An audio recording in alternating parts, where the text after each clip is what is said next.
What's up, Lamer Gamers? This is Rowdy5000 and simplyTravis. And we're here to talk about the PlayStation 5 reveal event. The ups, the downs, the good, the bad, and the ugly, or as I like to call it, the ridiculous amount of compression from YouTube's algorithm. We'll discuss some of the games revealed, our thoughts and opinions about the games revealed, and talk about the interesting design choice. Interesting's one way you could say it. Oh, yeah, man. This is not your father's pizza slice warmer. So, sit down, put on your safety belts, because this ride is about to get bumpy. Cue the music.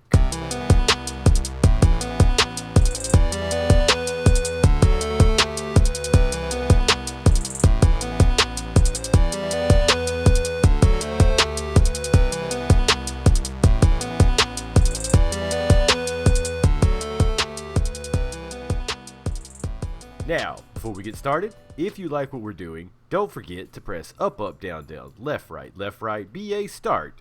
Then, like and subscribe if you're listening on YouTube. Also, check out @LamerGamersCast on Twitter and throw a review down on Apple Podcasts or Podchaser. Nice. So, did you know, Travis, that Sony wanted everybody to watch the show with headphones on? I actually did, and I have some issues with that. I'll talk about it in a second. Well, everyone thought that it was going to be another like ASMR show, kind of like that last one they did with what's his name? I think Mark Cerny, the guy that was talking about a lot of the hardware. But thankfully, it was not, because I hate ASMR. It makes no sense that this. What? I can't do that. Anyway, it doesn't make much sense that it was going to be ASMR or have use of this 3D audio anyway, because it was mostly on YouTube, and YouTube doesn't do surround sound. It's mostly stereo. You know, and I didn't think about it until like 5 minutes ago, but we probably could have watched this on like Sony's website and gotten, you know, a better video, better audio from it. Yeah, because it was rough today. I felt like I was watching a GameCube FMV. Yeah. At times. Yeah. Yeah. Kind of reminded me of Eternal Darkness. GameCube, Dreamcast, PS2 era. Yeah. That's definitely it. Well, man, oh, you know. God. And the thing that kills me about it, man, we were waiting to see all these fancy games, what they look like, what the system looks like, and what did they start us with? Oh, my God. All right. So, the music was playing. They had this ridiculous graphic of all of the Sony buttons. Then, once everything started, there was a quick slideshow. That was not quick, Rowdy. I almost fell asleep. I was thinking, oh, look, it's PS4 games for 5 minutes. Yeah, it was a little ridiculous. Like, I thought that it was going to be like a slideshow of games starting at PS4 and then going backwards to PS1. But no, man, it was just PS4 games. And then PlayStation CEO Jim Ryan pops up.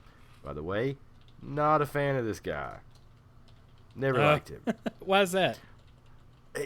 Something about him, man. Stupid face, stupid voice. His stupid face. He seems way more corporate. I mean, I understand they're all trying to make money, but yeah. When Sean Layden was the face of Sony, or the face of PlayStation, he seemed way more interested in everything. He was way better at presenting everything and not seeming like a corporate drone.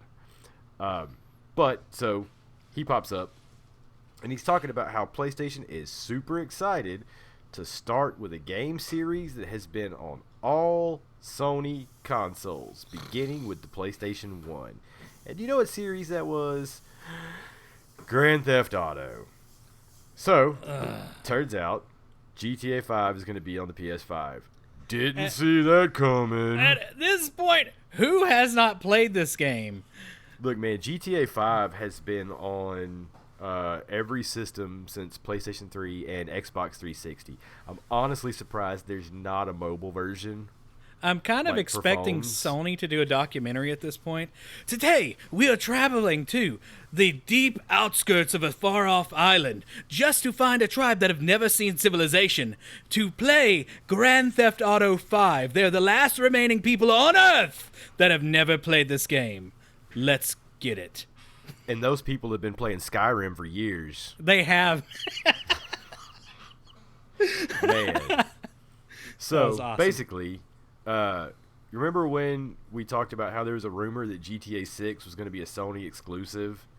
Yes. I'm wondering if this was what was told to people, or they said there was going to be some type of GTA exclusivity deal for PS5, and this is that deal, not GTA 6. This is a because- weird deal, man.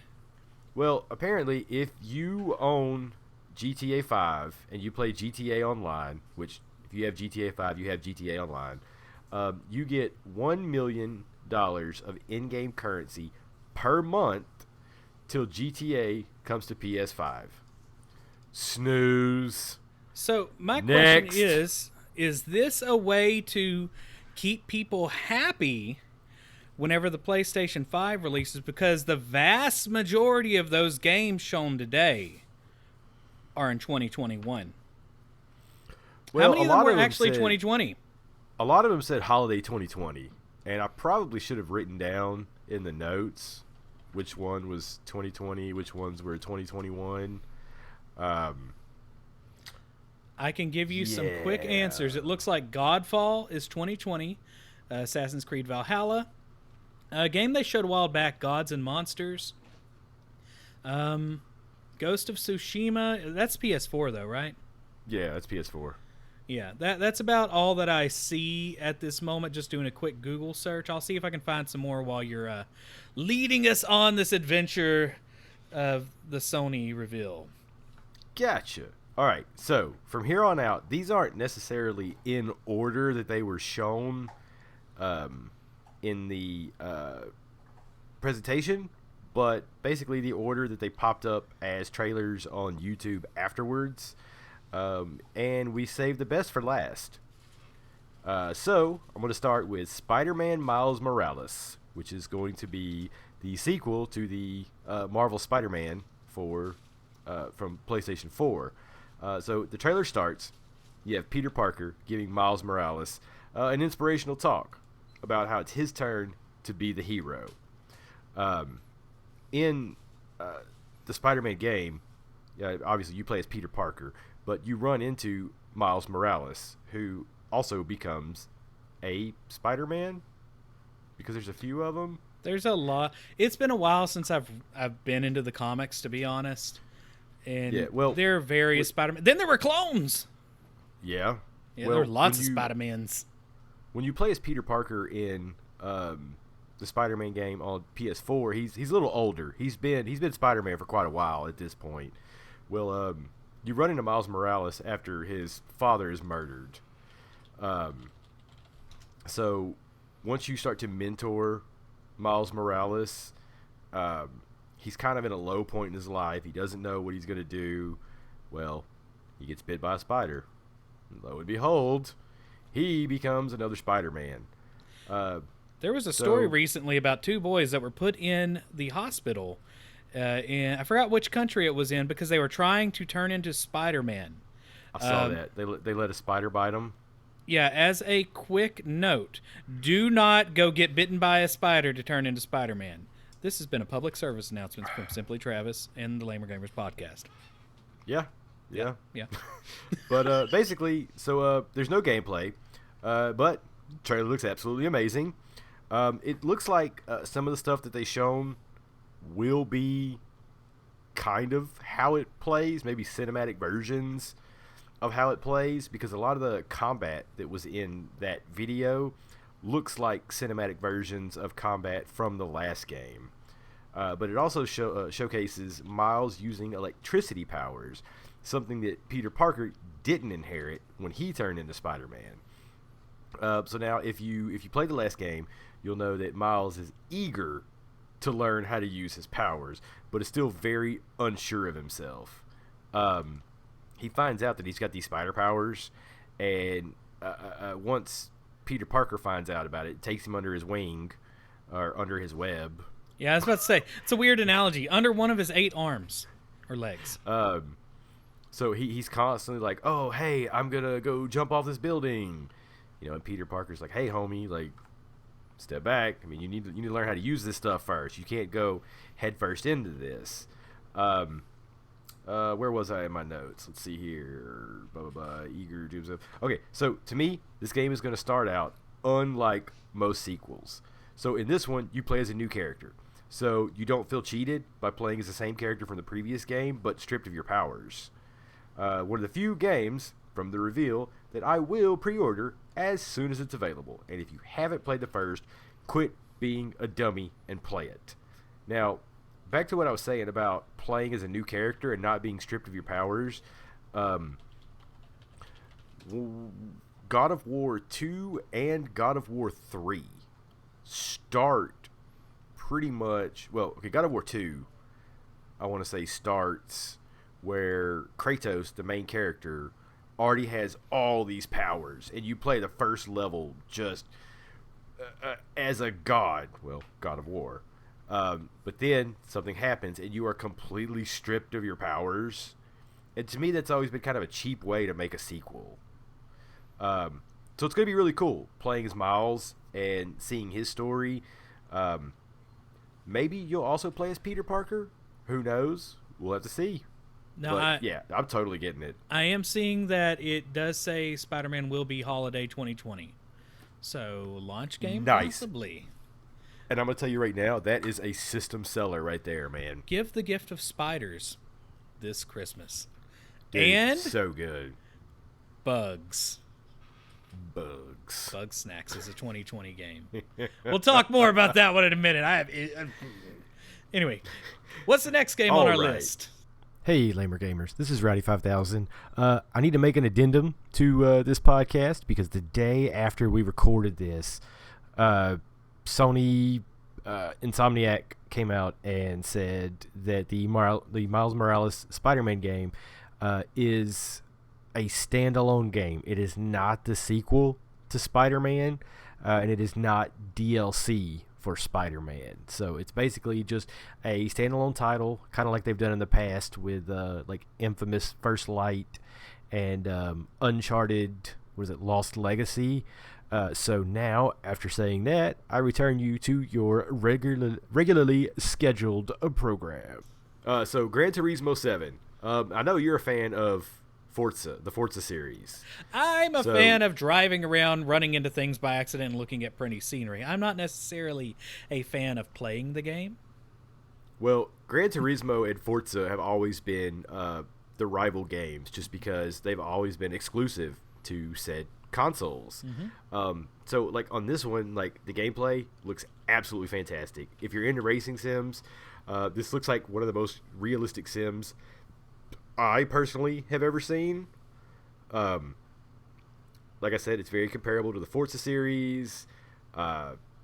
Both these companies, they put everything into these games, man, just because they always want to have the top racing sim out there.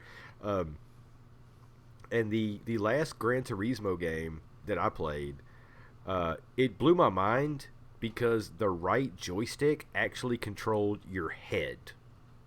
So, like, you're in first-person mode. You see out the windshield. You push left on the right joystick. You start to turn your head and look out the left window. I've seen a couple of racing games that do that, too, I believe. That blew my mind when I saw that, and I actually didn't like it. VR would be fun. Yes. Except you'd probably throw up. I was going to say, I would vomit. Yeah. But it would be awesome until then. Now, to me, I honestly didn't think the graphics were necessarily groundbreaking. I did notice some chunky vegetation in the sides. I'm curious to see what the resolution of frames per second are, actually. I don't know, man. I'm probably not going to pick it up. I mean, it looks fantastic. I just didn't see anything that was like, this is so definitively different from the last Gran Turismo. It's one of those that if it goes on sale, I'll pick it up, mm-hmm. but it's definitely not a system seller or a day one buy for me. Yeah, but I do know some people that would be like day one because Gran Turismo is life for them. Man, well, let's talk to the regen guys, see what they think about it. That would be a fantastic thing to bring up with Dino, actually. Yeah, man. Yeah, good topic. Sure. We'll have to get a hold of him for that one.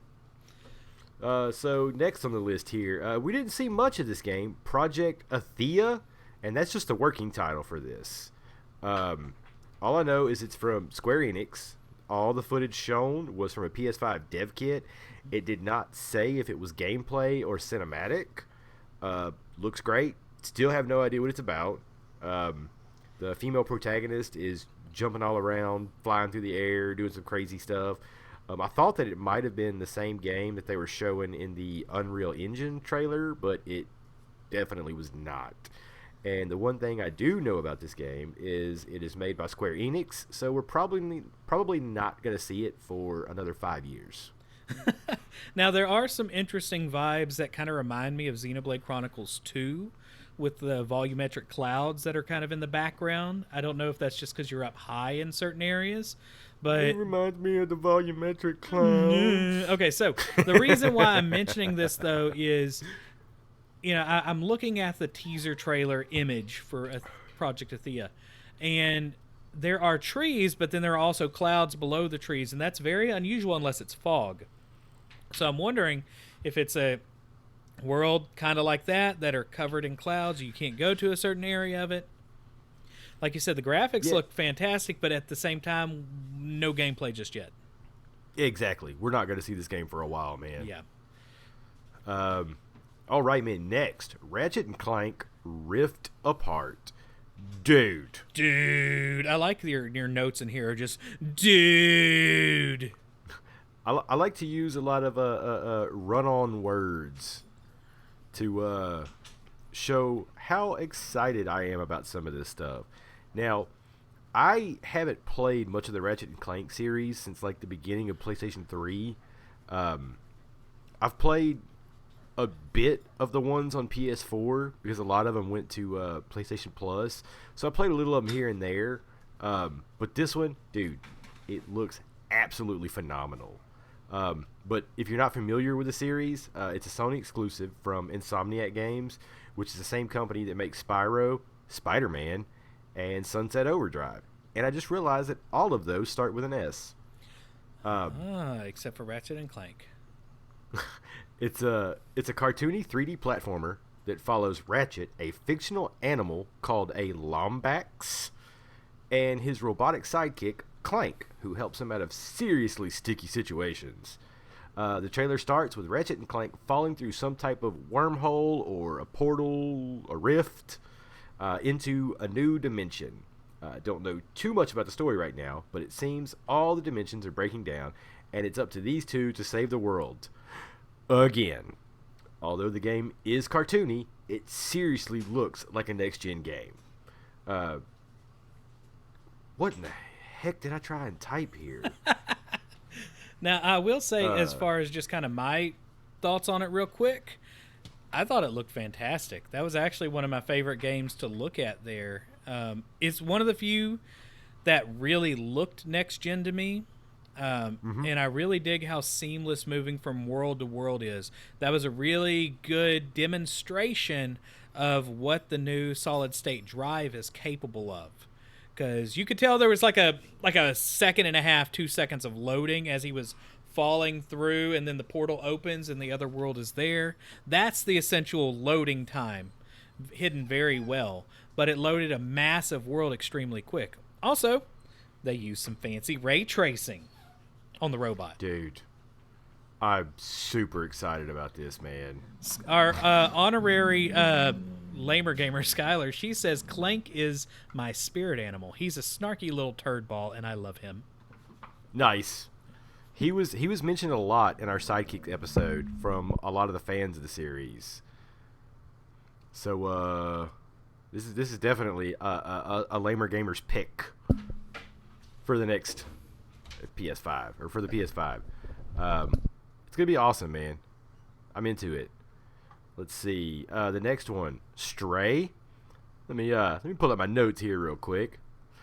Welp, rest in peace, humans. This looks like a dystopian future where humans are all dead and robots live in squalor. The trailer has us following a cat with a backpack, transversing what looks like a rundown market area. Do you play as a robot or as a cat? Don't know yet. We'll have to wait and see. Looks good. I like the lighting. It looks like it's going to be a weird story.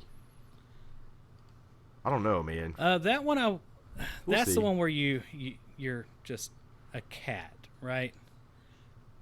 Well, I mean, it followed the cat the Yeah. whole time. I mean, I would guess you play as the cat. I thought that one was pretty From- interesting looking as far as the art style with it. I don't know. It's curious to be seen. It's one of the many trailers that featured cats this time. Yeah. All right. Next game, we have Returnal. Looks amazing. Looks like some type of like a space horror type game. Not 100% sure. It's also going to be a third-person shooter. Let's see. It takes place on a planet that the protagonist has crash landed on. The monologue leads me to believe that the main character is losing her sanity each time the planet kills her, and she wakes up only to try not to be killed again. I like to call this Groundhog's Day mechanics. And if you've ever heard me talk about games like this, I hate them. I don't care how good this game looks, I'm out. Oh man, that one to me, I did notice some things as far as the art style goes. My wife and I were talking about regarding its design of the, I guess the graphics for the background and the way it's advertised is very much like like the movie Vertigo, and some of the other older movies that my brain just decided to shut off. Anatomy of a Murder. So if you look at some of those, you can see that art style is really what they're kind of focusing on whenever they show the graphics on the game. But I'm in the same place as you, Rowdy. I don't want Groundhog's Day mechanics. I am tired of roguelikes in general, and that's what this is. It's a Bethesda roguelike. It's like Bethesda is taking all the things I hate. Is this what Bethesda? God, they had a bunch of them on here. They are taking all the things I hate and making their games into them. At least they didn't turn Skyrim into this or Fallout. You want to take the next game? All right, so that one is actually one that I. What was that? There's all sorts of wildness around me, guys. We have a new German Shepherd puppy named Athena, which is making all the noises. She's annoying the other German Shepherds, and she's just running in circles around me. She found the metal pan of food to jump into, apparently. As we were talking about in chat, Skylar said, "It's a game about cats. No thanks, I'm a dog person. But sometimes, I don't know, cats are just as destructive." Also, she unplugged my laptop while we were recording, so that was fun. Yeah. Nice. But Returnal, that one I didn't really follow too much either. So I'll let you talk about it based on your notes. Oh, Already talked I'm about sorry. Returnal. I'm at the wrong game. Okay. NBA 2K21. I'm sorry. I'm so distracted right now. Okay, so this game, NBA 2K21. Super groundbreaking things were shown. You can get like super ultra sweaty in this game. And that's about all we know. All right, what's next? I'm out, man. F that game. All right, man. So, Destruction All-Stars. Looks like a super colorful, possibly team-based Destruction Derby. Looks like you may try to not only hit other people's cars, but also hit people outside of their cars as well. Looks kind of cool. We'll see how it turns out. It's kind of got, I guess I would call it like a Fortnite type art style. A lot of people were thinking in a chat earlier that it was going to be Twisted Metal for some reason. You remember those games? No. Oh, you know, Back I in the do good old remember them, days. but I mean, it probably had like the Twisted Metal vibes, but this was way too cartoony and happy to be Twisted Oh Metal. yeah. Looks pretty interesting. We'll have to see where that one goes. Next up, Sackboy: A Big Adventure. This is basically a 3D platformer version of Little Big Planet. And if you don't know what Little Big Planet is, it is an absolutely amazing Sony exclusive 2D platformer. It's all about customization and level building. Not sure if this one has a level builder, but there seems to be an emphasis on customizing your character, like all of the other ones. Also looks like it's going to be 4 people can play at once. Probably going to get this one. So It looks awesome. It's got a lot of the same art style as the last ones. Very cartoony looking. Everything's kind of cardboard. The Sack Boys, the Sack characters, they all look very Yoshi's Yarn, Kirby Yarn, and Yoshi's Island type art style. We'll see, man. So to me, this one, sometimes you have games that are like specifically created to test a concept or graphical applications whenever you're developing a console or trying out something new. And this game to me appears to be the game that they're really focusing on textural effects on the PS5. I honestly thought a lot of the game was fairly low polygon count in general, because you would notice whenever things were at like a skewed angle, they would be very flat, but viewed up close, they looked like they had a lot of depth to them. Also, they were really, really wanting you to look at that furry mascot at the beginning. And I didn't really think that texture was that great, but this all could be wrong because the stream was garbage. Your face's texture's not that great. And it's covered in beard hair. And I'm fairly low polygonal. But in general, though, I think a lot of it, too, can be the game is fairly zoomed out when you're playing. It looks a lot like they were using a lot of similar lighting effects, too, to Mario Odyssey, to where you see that kind of white outline on the edge of the characters. I think that's what it really looks to me, is like a souped-up Mario Odyssey and Yoshi's Island mixed together. Yeah. I think it'll be fun. I was just mostly looking at it for the graphics, to be honest. I don't have a lot invested in Sackboy, so yeah. It's gonna be good, I'll man. believe you, and I'll probably play it and enjoy it over at your place. What is next on the list? All right, man. Oddworld Soulstorm. It's intense. So this is the next entry in the Oddworld series. That's intense sounding. Soulstorm. Right? It's the next entry in the Oddworld series. Looks like you're going to be playing as Abe again in this title. Looks like it's probably 2D platformer. Didn't really show too much gameplay. It's going to have some comedy aspects. It's a very dark comedy-esque type game.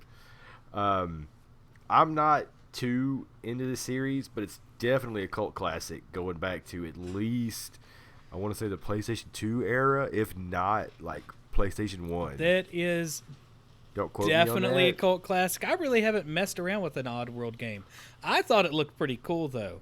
What I was most impressed with, because once again, I'm looking a lot at the nerdy graphics of it. There's some really impressive lighting in this game. There's a technique that I'm going to say this sentence, and it's going to be, I don't think I've ever thought I would say this sentence, but there was some interesting light refraction going on in the ear tube of a character. Some interesting if you look at Outer Worlds, and you ever notice when you were playing Outer Worlds, Rowdy, and their ears showed a little bit of red light coming through them as if they were semi-transparent? You should have, because that's a thing that happened in it. But I noticed that was done very well in this game to kind of mimic the translucency of skin. So I'll just start talking fancy whenever I get into this. But not once did I look at the Outer Worlds and go, look at them ears. I did, because it was glaringly obvious, and they like put light behind certain areas just so you would notice it. You got some pretty ears. As somebody that draws people, it's something that I notice. So, all right. What's next? I guess we should walk on a bridge of spirits to this next game. Oh, because this next game is called Kenna, Bridge of Spirits. So, looks like Sony's high-res version of Pikmin.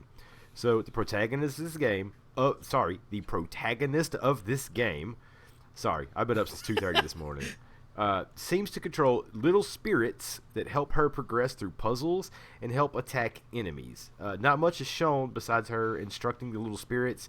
And some of the combat mechanics, like she has what looks like a bow and maybe some type of melee weapon. I didn't get too good of a look at it, but I hated Pikmin. Did you now?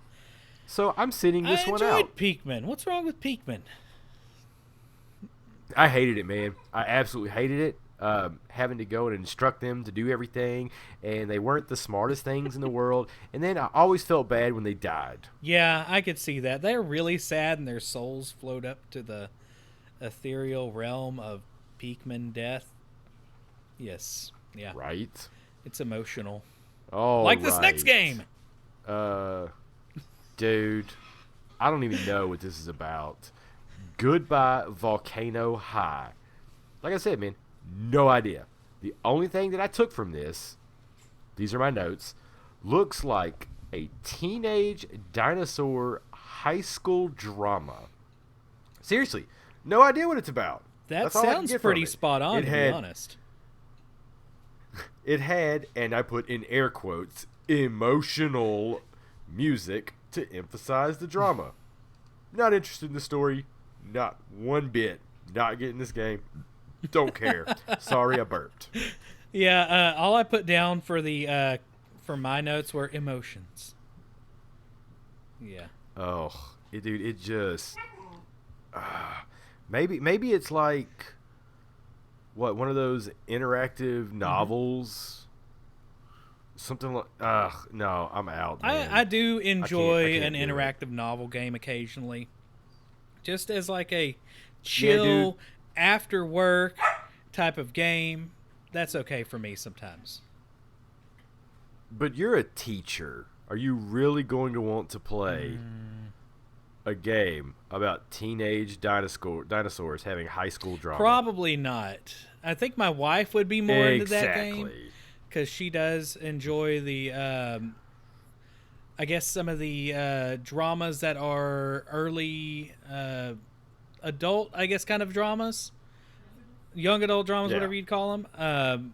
So she might be into it more than me. But yeah, you're right. I don't want to be a teenage dinosaur. Well, I mean, I could understand young adult dramas. She's just shaking her head like what Hunger the heck Games. are y'all talking about? I could understand young adult dramas like Hunger Games and stuff like that, but maybe if this was more like the Hunger Games, like real Hunger Games, dinosaur Hunger Games. You know, you're just a dinosaur and you're dropped in with a bunch of other dinosaurs, and you got to eat all the other dinosaurs. That would actually be cool, fun. Actually. All right, man. So next one, Ghostwire Tokyo. So this is the next game from Shinji Mikami.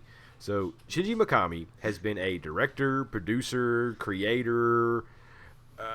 He's had his hands in a ton of Resident Evil games, and he's also worked on, directed, created the Evil Within series.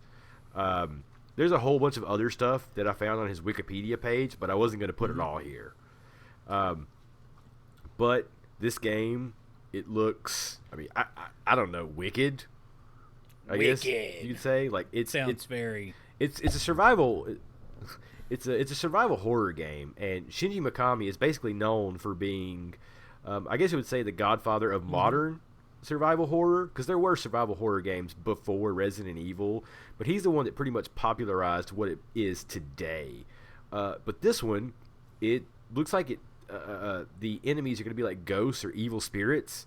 It takes place in Tokyo, so probably like yokai or something like that, like some evil demons. Looks like there might be some parkour type movement, maybe. The combat looks like a lot of like fast, like what looks like physical attacks, and magic to fight off the enemies. I think your character can kind of see bad omens and when things are going to happen. A lot of stuff that other people can't see. But I don't know, man. Looks interesting. I'll have to see a little more before I make a decision on that one. But I am a Shinji Mikami fan, so we'll have to see, man. What do you Honestly, think? at first I thought that one was basically the Slender Man simulator. At first, I wasn't quite sure what I was looking at. Yeah. Graphically, I thought it was fantastic. Some of the lighting effects on this game were actually really great. I was a little confused why there were no cast shadows, though. But they're ghosts, right? Or ethereal creatures. Yeah. Isn't it Bethesda also? I don't know. Yes, it is a Bethesda ZeniMax Bethesda's game. getting all wacky. Well, some of these are just produced by Right, Bethesda, right. not necessarily made by. 'Cause there's another one we put on the list somewhere down here. I don't remember where it was, but it's produced by Bethesda, but not made Gotcha. by them. But yeah, it looked cool. Let's see. Next game, Jet: The Far Shore. Didn't really show too much about the game, but it looks like the protagonist is leaving a doomed planet to find a new home.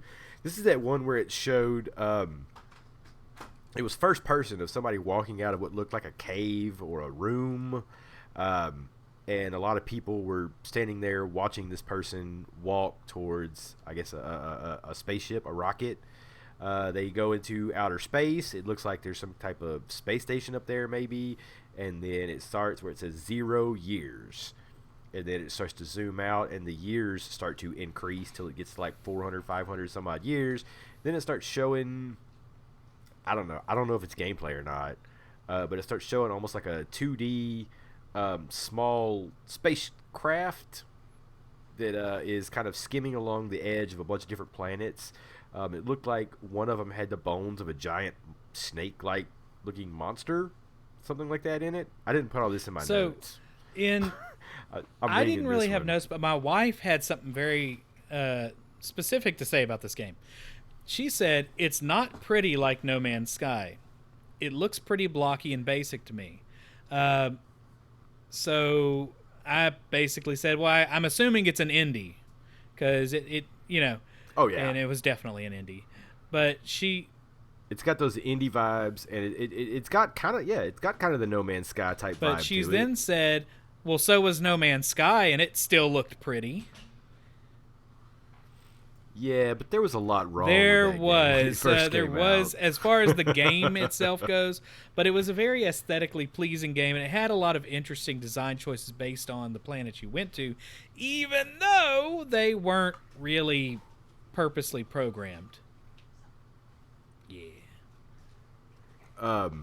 So what is it? No Man's Sky looked really good after. It plays really good now after they fixed everything, but it just got released way too early. Now, I will say there is No Man's Sky crossplay now. I'm pretty excited about that. That's something that came out this week, and I'm going to be trying that out. Yeah, dude, that's I'm gonna be excited awesome. about that. I'm ready to get some people to go fly around to different planets and see what we can find. How many planets can we name Lamer Gamers? All right, man. Dude, that'd be so do it. awesome. Let's see here. Next on the list, Godfall. Gearbox is making it. Not excited. Basically a looter slasher version of Borderlands, minus the comedy, no claptrap. I thought the combat looked all right, but my notes specifically say smashy, slicey, boom, boom Gearbox game. Maybe it's an ARPG or just an action game. That's really all I got out of it. Ooh. Smashy, We'll slicey see, game. man. Boom, boom. Next game, Solar Ash, made by the creators of Hyperlight Drifter. Very colorful game. Honestly thought it was going to be Hyperlight Drifter 2. Couldn't tell you what the game's about. Looks cool though. And when I clicked on the trailer for it on YouTube, I had to confirm that I was an adult. So possibly a mature rated Yeah, game? I thought this one looked pretty cool. It's going to be 3D, which will be different than Hyperlight Drifter. Isn't a Hyperlight Drifter 2D? Yeah. Oh yeah, it's like 2D, like it's a bird's eye view type. It's got deal. kind of that. So there's not really like platforming in it, but yeah, it's like 2D, like 3D movement on a 2D Kind of those plane. chunky colored Does that make pixelated sense? graphics and stuff like this. And that's going to Yeah. kind of keep that vibe, except it looks like you can stick to ceilings and walls. You see the character at the end of the video hanging, like standing upside down, and then they jump onto the giant skeleton snake that's flying by.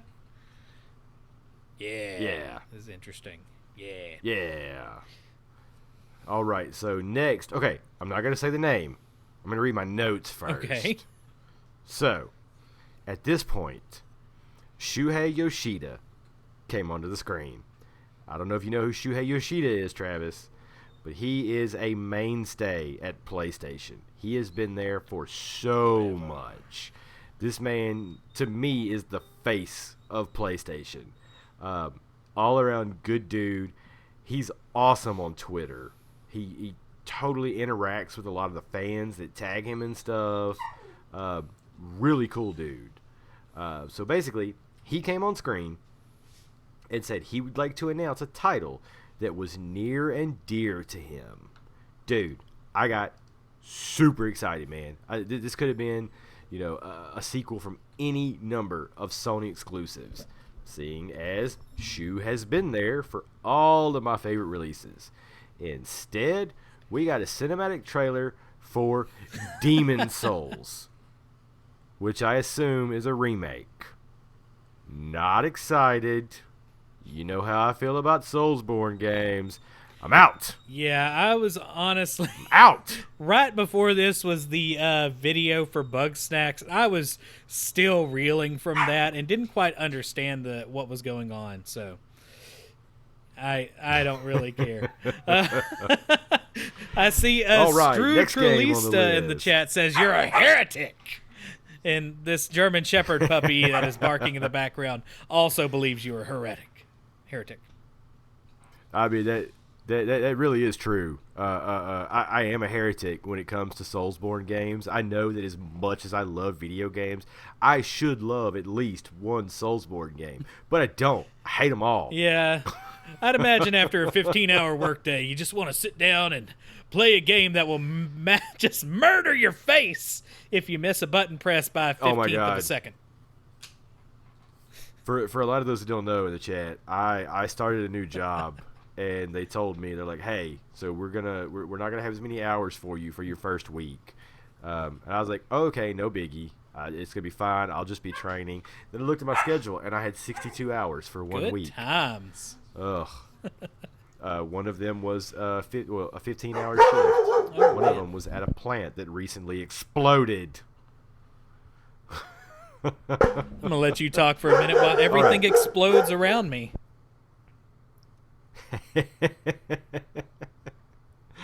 All right, let's see here. What's up next on the list? Let me pull up my notes. Deathloop. No. Resident Evil 8 Village. So Resident Evil's always been really weird with the way that they title everything. Resident Evil 7 Biohazard. I don't know if you know this, but Resident Evil in Japan is actually called Biohazard. And in Japan, it was called Biohazard 7 Resident Evil. And in America, Resident Evil 7 Biohazard. But they made the V, the I, and the L in Resident Evil look like the Roman numerals for 7. It was kind of dumb. Well, they did it again with Resident Evil 8 Village, where they took some of the letters in Village and made it look like the Roman numeral 8. So the trailer starts by saying, his story comes to a close. So, looks like this is going to be the end of Ethan Winters' story. Ethan was the protagonist in Resident Evil 7. And his story started in a fictional rural town in Louisiana, where he is searching for his wife that has been missing for 2 years. Out of nowhere, he gets a message from his wife. I don't remember if it was like an email or a text message or what it was. Well, basically, after all is said and done, he lives barely, and is now in the new Resident Evil. Don't know what's going on right now, but it does have some real Resident Evil 4 vibes. And long-running Resident Evil protagonist Chris Redfield shows up. Like, well, I'm not going to mention the last place he was...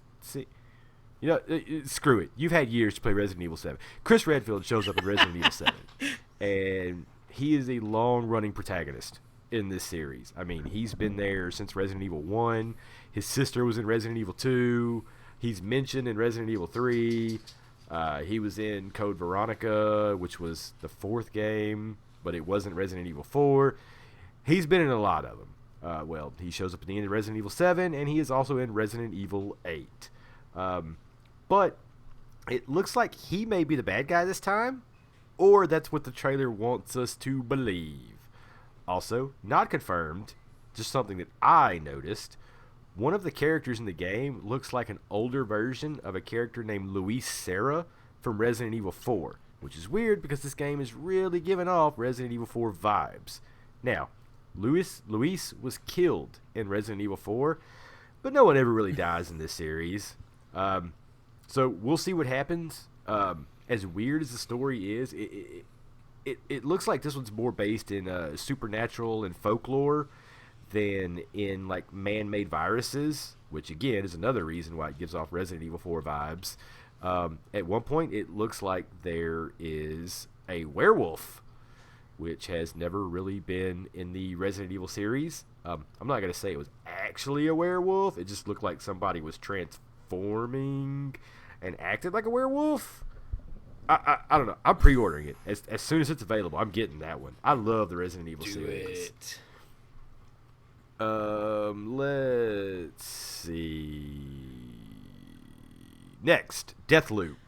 More Groundhog's Day mechanics. I hate it. Not gonna play it. Yeah. Okay. That's it. So so the big thing with this game is break the loop. Rival assassins locked in a time loop. Shooty bang bang game. Okay. The graphics are very sleek. They're very interesting looking. There's a lot of chromatic aberration going on in the game. That's whenever like things break up into like reds and blues and stuff outside the characters. It's interesting. There's people with wolf masks anywhere, killers and stuff. It kind of looked like the punk band Masked Intruder was in there somewhere, but it's a roguelike. I don't see myself playing this kind of game at all.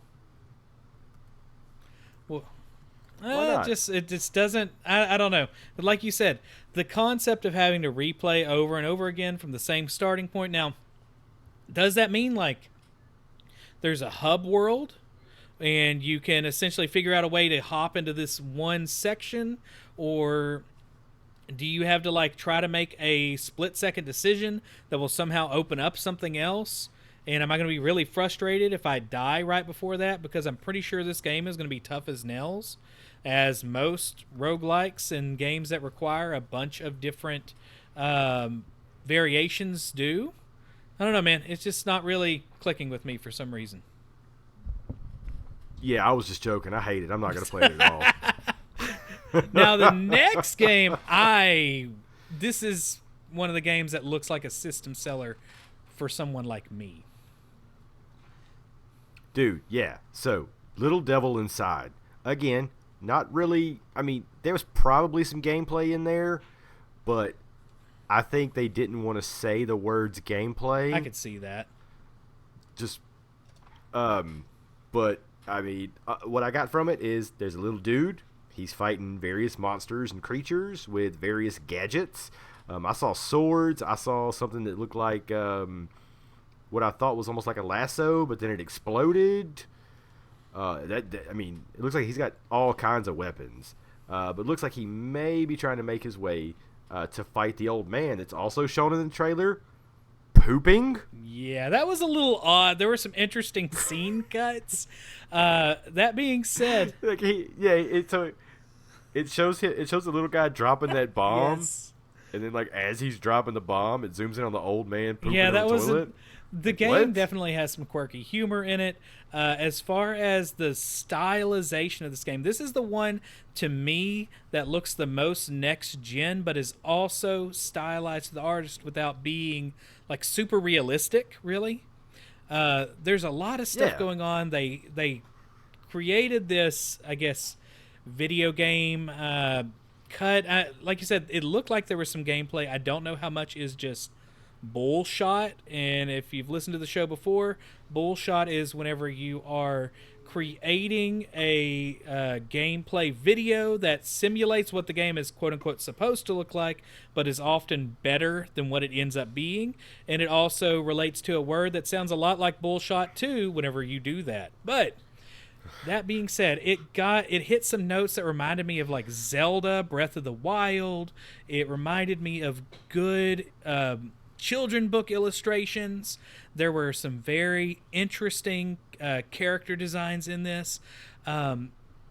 It's obviously going to be a fantastic story just by the way they cut this, because to me the amount of quality they were able to put together for that really showed some things. Now, I was a little concerned because to me, I see all these characters. Is this a very driven journey?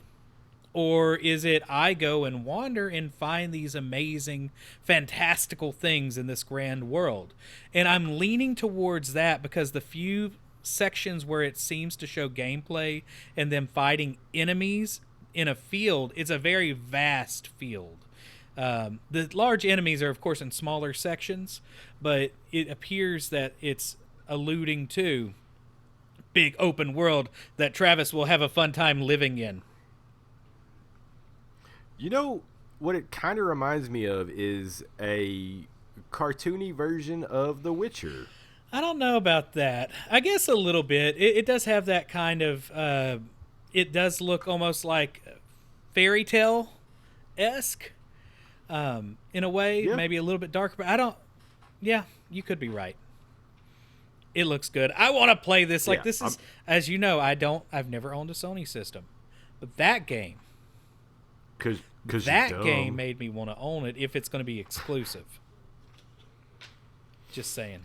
Yeah, that was one thing about this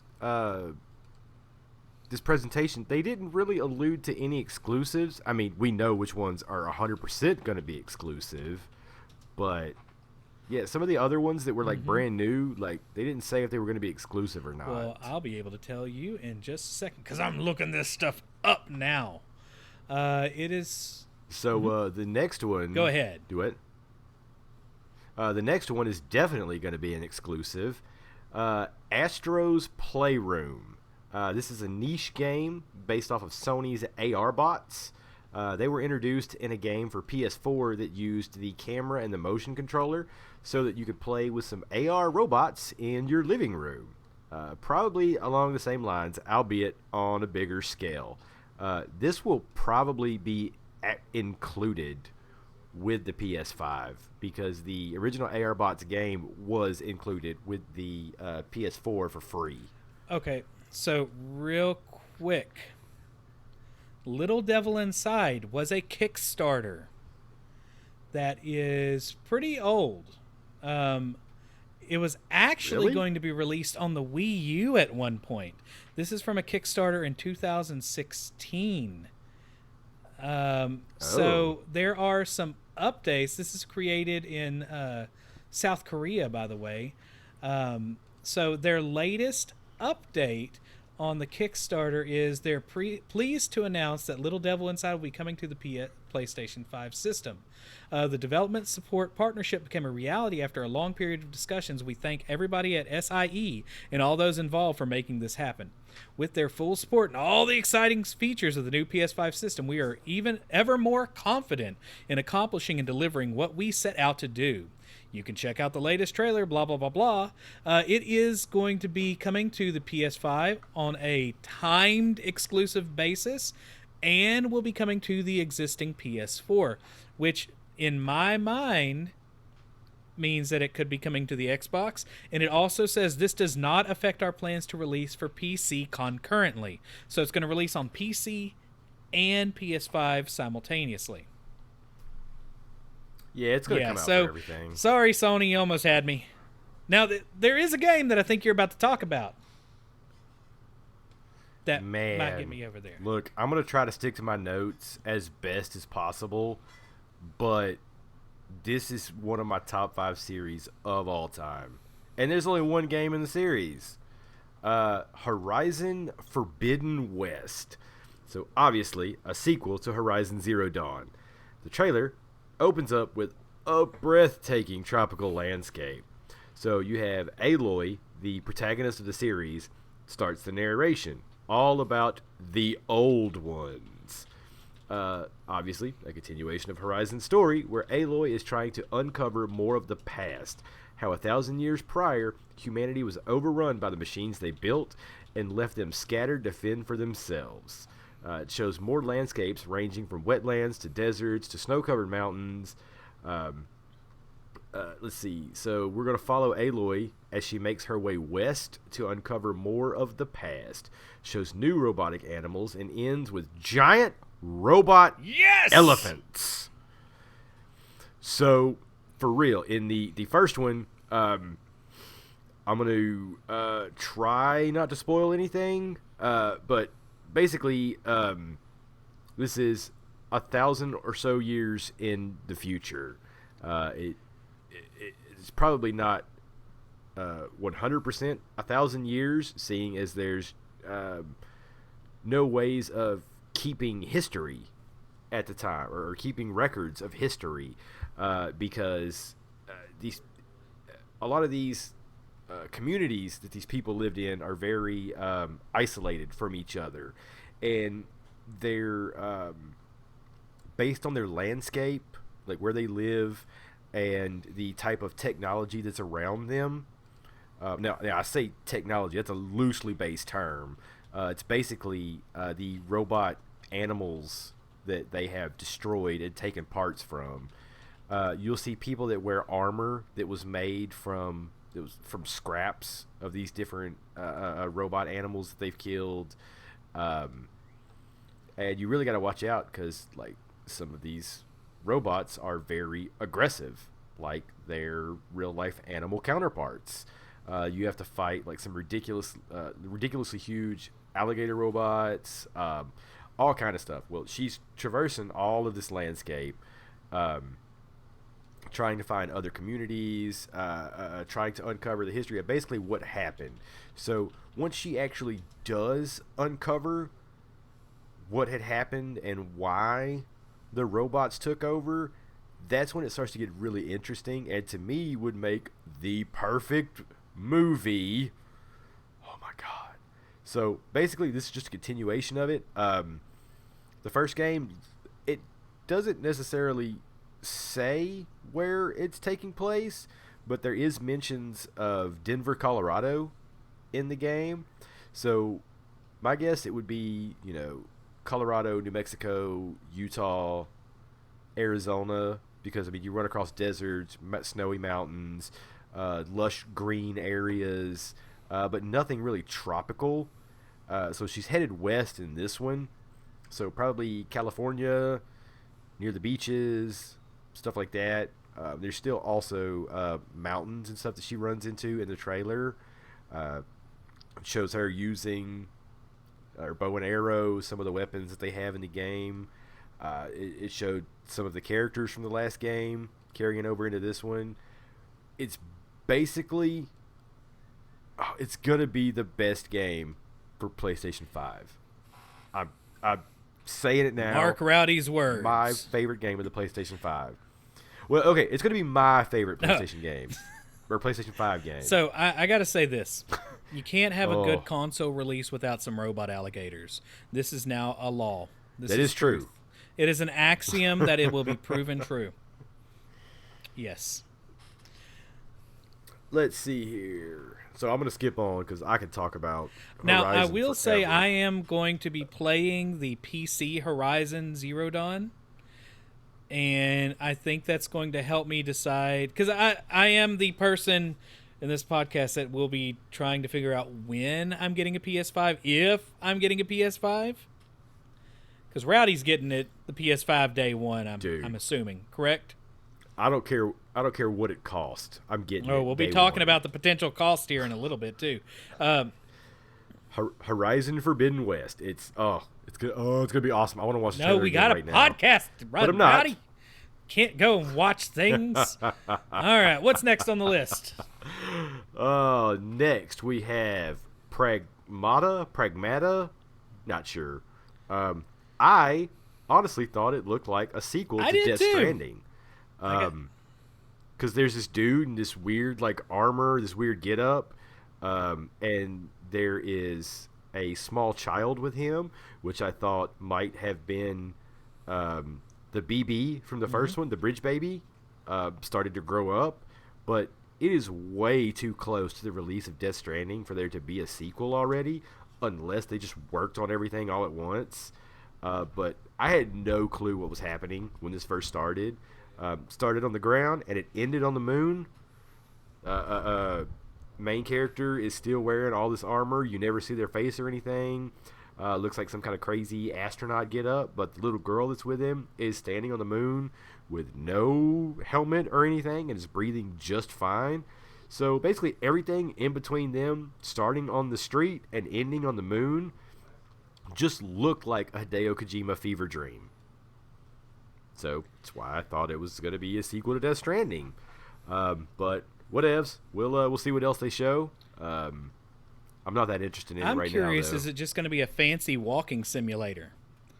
I mean, because I to don't me know, it seemed like Death 'Cause, Stranding with Professor X's kid who can like manipulate anything he thinks. Yeah. Legion. So that's kind of what it read to as me, like the Man. little girl was making stuff happen. A side note, if you've never watched the show Legion, it's based off of Legion, Professor X's son, and it's like it's very trippy, an adult rated X-Men show. It's pretty good, man. But now, the one you've all been waiting for. The one that Travis cannot wait to talk about. Bug snacks. Half bugs, half snacks. Welcome to the island of bug snacks. Dude, I'm in. Like, just when they said that, I'm in. So, this game, it just looks goofy as hell. Don't even know how it controls or what you do, but I do know you shouldn't carry a lantern with your weenie hands. That's another PSA from the Lamer Gamers podcast. A crazy-looking walrus creature eats a strawberry bug, then its hand turns into a couple of strawberries. What? The trailer ends with a snack monster attacking the camera. Another game that I will pre-order as soon as it's available. I'm not necessarily going to explain my thoughts. I'm going to explain them in a way that is similar to the early 1920s surrealist movement called automatic writing. This is exactly what I wrote down as I was watching this mindlessness. Strawberry, strawberry, burr, burr, burr. What the hell is this? There is a talking walrus. He ate it. His arms are strawberries. Okay, this is an Octodad game. This makes sense. You are what you eat. What in the wild fever dream hallucination is this? Weenie hands! And then my wife chimed in. They could have done anything else in their life, but they chose to make this with it. Dude, but I'm totally getting it. It's the weirdest game. And I have to ask the question. We've been gaming for a long time. We've seen the wars between Nintendo and Sega, then eventually moved on to all three with Sony, all of them all fighting each other, right? Nintendo has been known as the kiddie console. If this was a game that was announced with the Switch or the Wii U, this would have been taken and used as the example that the Nintendo Switch or the Nintendo system was a game for little babies. I find it hilarious I don't think I've never been one to really agree with that concept that Nintendo games or Nintendo systems are for little kids. But that's how this reads to me. This game is very overly childish. It's bonkers. I think it's hilarious. It's bug snacks. That's what it is. It's Viva Pinata on crack. That's one way to put it, Rowdy. That is one way to put it. All right. I hope I didn't miss any of the games. I did not take any notes while watching it. I just wanted to watch everything and take it all in first. So hopefully that's all the games. But right now we're going to take a quick break.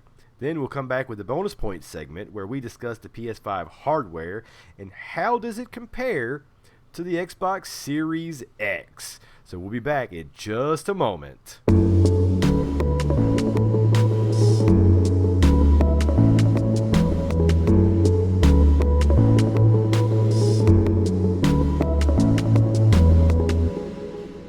All right, guys, before we get started gathering some bonus points, hey, we've been streaming lately. Check it out over at twitch.tv/LamerGamersPodcast and see the recordings of our live streams, our live podcasts, and you could be watching it right now, actually, because we take them each week and we post them on YouTube by that next Friday.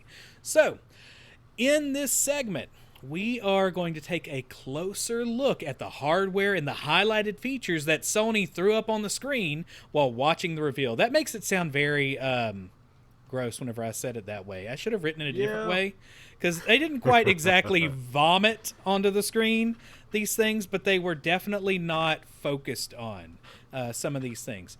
Now, let's go ahead and start talking about how this thing looked. The PlayStation 5. What did you think about the style of this? I was going to say, right off the bat, I think that this system is one of the ugliest things I've ever seen in my life.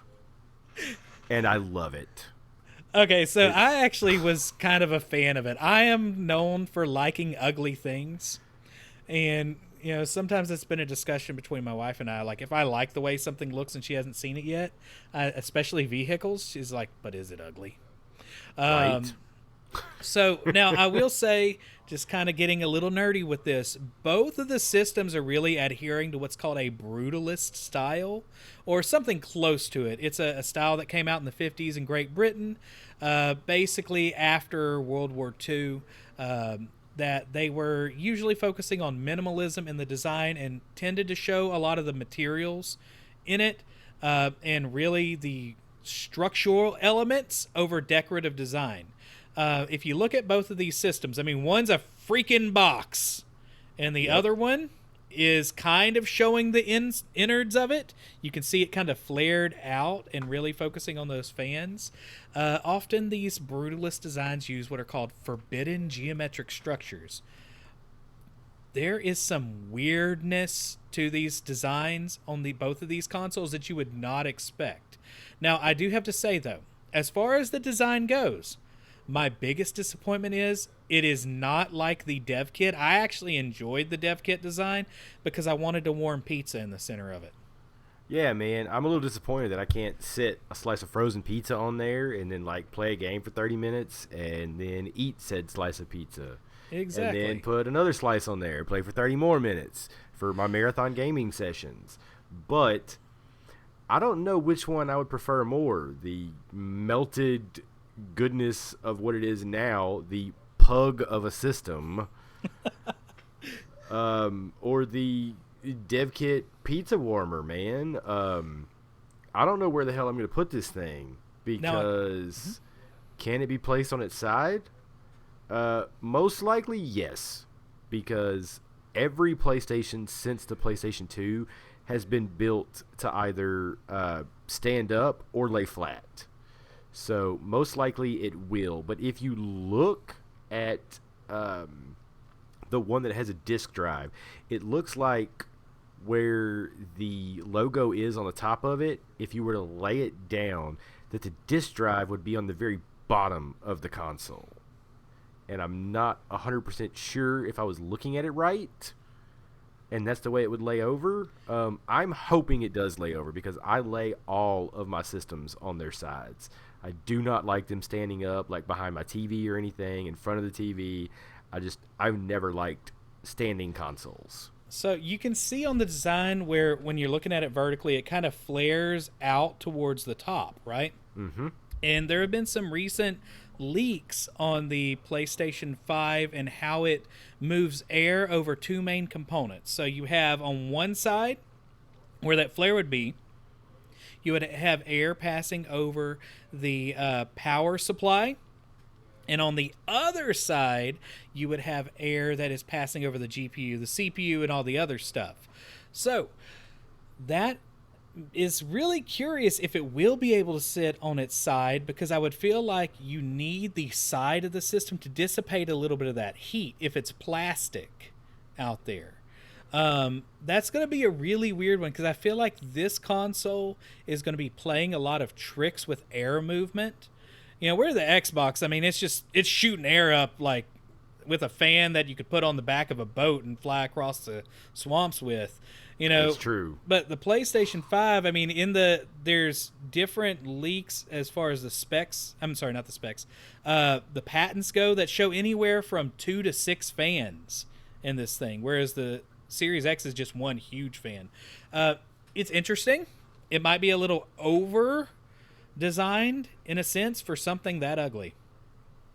But I have some questions. How tall is this thing if it is standing vertically? Like, we don't have, I guess we could compare images to the controller itself, because we'd have a basic idea of the controller, right? Yeah. So we can get an idea of that here in just a minute. But I'm really concerned, like this, a lot of people have said this looks like a Wii that's just wobbly. It almost looks like they took a heat gun to warp the plastic, or like a hair dryer, in my opinion. And you could see the insides of it. You know, that's why I was saying it looks brutalist, because it's showing the interior structure. Very interesting. Now, we do have a listener comment. Fried Shoes from GW just says, the design is bad. It looks like a Chinese Wi-Fi router, a melted Wii, or a Roach Mattel, etc., etc. What do you think about it? If you work at GameStop, you know that every console could be a Roach Motel. I've heard some absolute horror stories about what people have brought in to try to trade in at GameStop. Oh, man. By the way, if looking at the pictures of the PlayStation 5 next to the controller scares me. Dude, I still hate the color scheme. Oh, man. So if it's at least 1, 2, probably 2.5 to 3 times the height of the controller, just judging by this picture. Are those controllers zoomed in, though? No, it looks like it's on the same level or very close to the front of it. Okay. So that's a little concerning to me. We'll see. I mean, it's honestly probably going to be about the same height as the Xbox. So maybe it will be a problem. Maybe it won't. I'm just really concerned because you said it looks like there's a section that you could lay it on its side, but man, this thing is very rounded on the side. Dude, I'm going to be so angry if I can't put it on its side. You have no idea. I will riot. I just, I need to be able to lay it on its side. Like the way that my entertainment center's set up, like I have everything. I try to hide everything as much as possible, lay it on their sides, stuff like that. But if I have to stand this thing up, I'm going to have nowhere to put it. It's going to have to stand behind my TV. And I don't want that. While we're talking, yes, the PS5 can be placed on its side. Good. Oh, man, it's still ugly on its side, though. Yeah? It looks like a taco. Like a soft taco is eating a router. Oh, man. But, yeah, it can be placed on its side with the DVD flat. This is according to pushquare.com, where they actually have some image of this showing the promotional material. Oh, man, that is one ugly console, man. I like ugly, but oof. All right. Dude, speaking of which, there are two versions of this console, if you don't know this. There is going to be the 4K UHD Blu-ray version, if you don't have a 4K Blu-ray player, or an all-digital player. So, if I get the PlayStation 5, I will probably skip the Blu-ray version because I plan on getting a Series X, which will have the 4K UHD Blu-ray in it already. That will be a nice way to save a little bit of money on this console, I'm assuming. So, since this would be my primary console, I would get the one with the disc drive, just because I know I play everything digital and I pre-order everything digital, but every once in a while there'll be a sale on Amazon for a game that I missed when it came out that's dirt cheap, but only the physical version is that cheap. So that's why I'm going to get the one that has the UHD Blu-ray disc drive. Now, if the Series X has an all-digital version, I would probably do that, just because that's what I've done with my current Xbox. Just because it's not my primary console, I mainly use it for Game Pass. You do have a good point. You can get cheap games in disc format. Man, that's going to be an interesting balance. Like, if let's say it's $100 cheaper, in the end, you could save probably more money getting games on disc if you know where to buy them. True. You know, and we'll go ahead and talk about, there is no official price yet. However, there is a rumored price of $5.99 in pounds, according to Amazon UK's placeholder screw up. Apparently, there is a website that was the PlayStation 5 was accidentally listed as $599.99. We're not sure which version that is. Somebody actually was able to pre-order it, it said. But didn't you say Sony already came out and said, like, nah, fam, that didn't happen? Yeah, Sony has come out and said that is fake. But at the same time, dude, $5.99.99 British sterling pounds. That at the depending on the exchange rate, that's gonna be, because for every pound you would add 50 cents. So at $6.99.99, that would push the console to what? $5.99.99. That would actually, just did the math, $753.33. Yeah.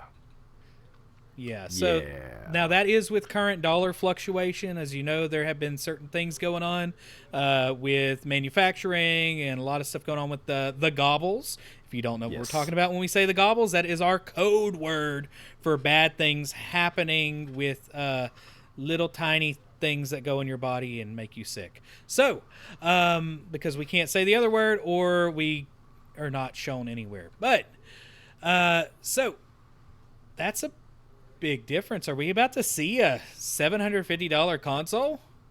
So, I would like to point out, this was a very dark day in Sony's past.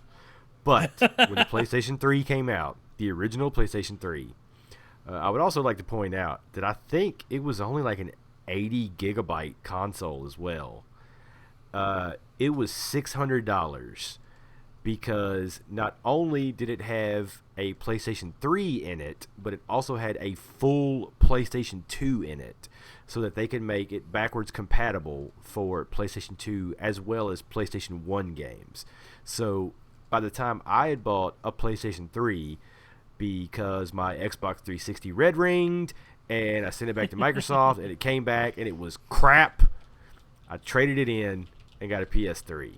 By the time I got my PS3, it was down to, I want to say, $300, so like half the price, but it did not have backwards compatibility for PlayStation 2 and PlayStation 1 because they took the PlayStation 2 out of it to save money. So, would it surprise me if this console is above $650? No, it wouldn't surprise me one bit. I could see that. So, I guess we'll go ahead and move on to what is actually showcased at this event. and what they kind of threw across the screen, and how is it going to compare to the Xbox Series X. Now, this is, of course, all going to be based on what we know now. Okay, so none of this is going to necessarily be fact or factual. It's going to be opinion, and I'm going to say definitively that Rowdy is wrong. No, I'm completely joking. I'm probably going to be wrong quite a lot. But first up, they did throw across the screen ray tracing. Now, of course, it's going to have ray tracing, right? They've said this before. I think they added this in here because the Xbox Series X is really pushing it, because they have a specific unit inside the Series X to focus on ray tracing. My question is, did they also create something that is just for ray tracing to be added in this? Because they showcased it in a couple games.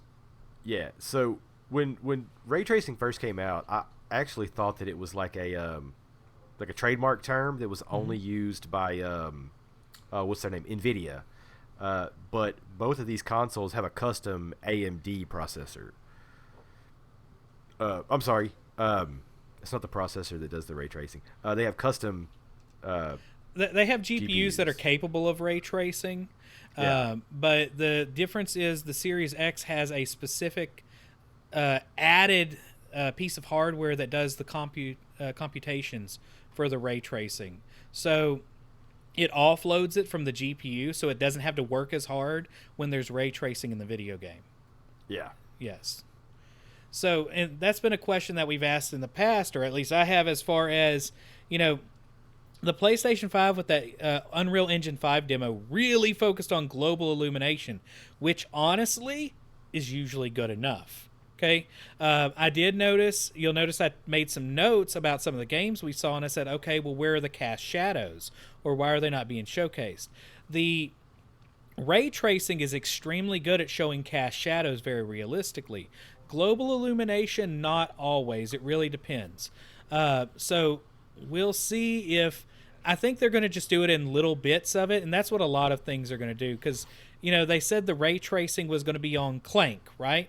Clank's the robot, isn't he? Yep. Ray tracing is very effective for reflecting light, scattering light, and showing reflections, which makes perfect sense on a shiny metal robot. So I think we'll see it in pieces. I don't think we're going to see like broad game, like everything is ray traced in a game. I think you'll see more of that on the Series X, but I don't think people are really going to care, to be honest. Yeah, so I was going to point out, like, I know that I have a Sony bias, and that's never going to change, but I do feel like there are going to be some shortcomings with this console, because it feels like they want to focus more on load times than actual graphics. So I really think they're pushing that hard too. Like, that is what we've heard all about since the UE5 demo.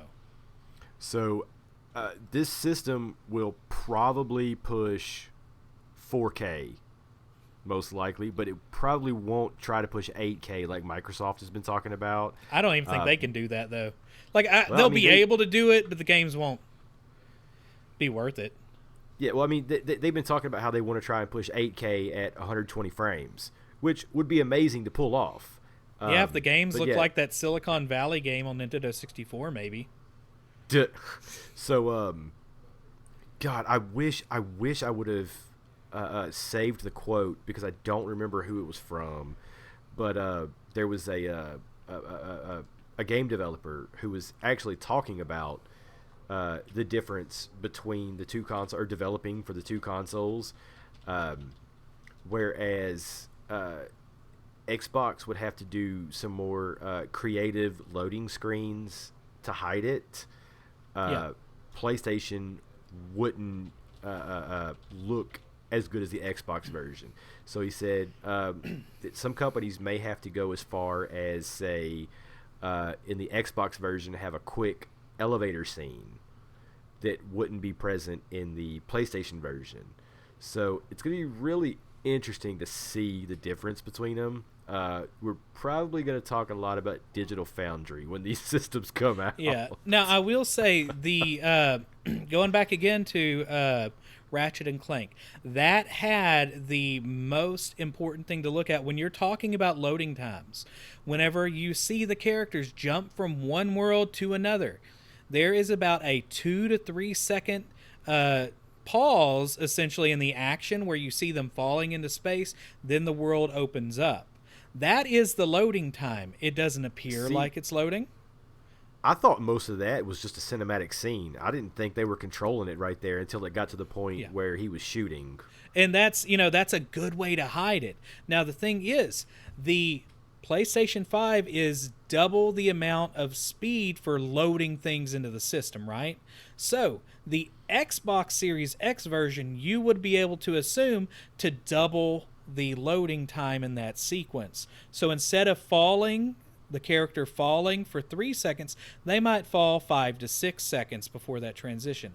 I still don't find it to be that disruptive and that big of a game changer in my mind whenever you talk about it in that sense. You know what I'm saying? You say that, but when you see my PlayStation's load times... Oh, I know. I'm going to be jealous.